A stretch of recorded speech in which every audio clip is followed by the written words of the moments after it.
British Antarctic survey BAS এর বিজ্ঞানীরা কৃত্রিম বুদ্ধিমত্তা ব্যবহার করে সমুদ্রতলে ছবি বিশ্লেষণের কাজকে অনেক দ্রুত করে তুলেছেন।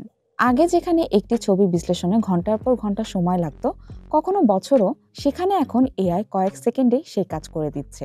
এর ফলে অ্যান্টার্কটিকার নাজুক সামুদ্রিক পরিবেশ সম্পর্কে তথ্য সংগ্রহ ও মানচিত্রায়ন সহজ হচ্ছে। BAS এর AI ল্যাব তৈরি করেছে একটি বিশেষ টুল, যা পানির নিচের ক্যামেরায় তোলা হাই রেজলিউশন ছবি ও ভিডিও খুব দ্রুত প্রক্রিয়া করে। এটি তারা মাছ, প্রবাল, স্পঞ্জ, মাছসহ বিভিন্ন গভীর সমুদ্রের প্রাণীকে শনাক্ত করে লেবেল দিতে পারে।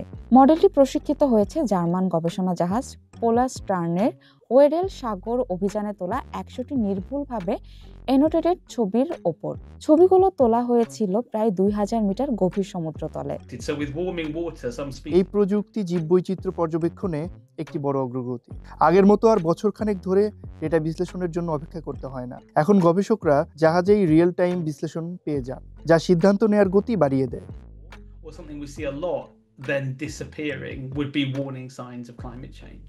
আগে একটি ছবি হাতে লেবেল করতে লাগতো প্রায় 8 ঘন্টা। এখন মানব তত্ত্বাবধানে AI সে কাজকে অনেক দ্রুত করে দিচ্ছে। ফলে গবেষকেরা নতুন এলাকায় যাওয়ার আগেই পাওয়া ডেটা বিশ্লেষণ করে নিতে পারছেন। অ্যান্টার্কটিকায় প্রতিটি অভিযানে জালে উঠে আসা প্রাণীর 10 থেকে 20% বিজ্ঞানের কাছে নতুন হতে পারে। তাই এই AI সিস্টেমও নতুন প্রজাতি শনাক্ত করার ক্ষেত্রে গুরুত্বপূর্ণ ভূমিকা রাখবে। অ্যান্টার্কটিক মহাসাগরের 94% বেশি সামুদ্রিক প্রজাতির আবাসস্থল। বেশিরভাগই এখানকার পরিবেশের জন্য বিশেষভাবে অভিযোজিত। কিন্তু সমুদ্রের তাপমাত্রা বৃদ্ধির প্রভাব ও মানব কার্যকলাপের কারণে এই জীববৈচিত্র্য ঝুঁকির মুখে। AI টুলটি ইতিমধ্যে অ্যান্টার্কটিক উপদ্বীপ ও ওয়েডেল সাগরের 30,000 ছবি বিশ্লেষণ করছে, যা ভবিষ্যতে সুরক্ষিত এলাকা নির্ধারণেও সহায়ক হবে।